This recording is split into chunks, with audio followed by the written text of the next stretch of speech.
Old Man Vapor here. Well, I've just got something from OSH Park. And what that is, it's this board here, which is basically, this fits into a 250C case.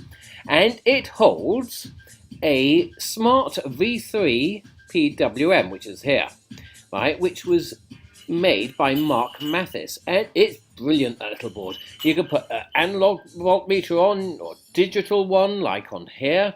You can put on buttons for up and down, or you can use a pot.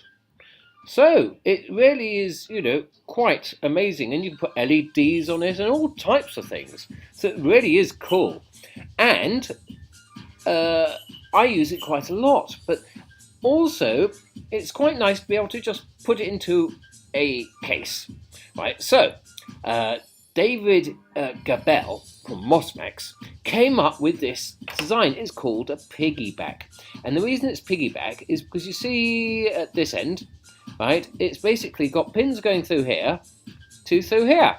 So he's shared it on OSH Park for all you modders to use. Now, isn't that cool?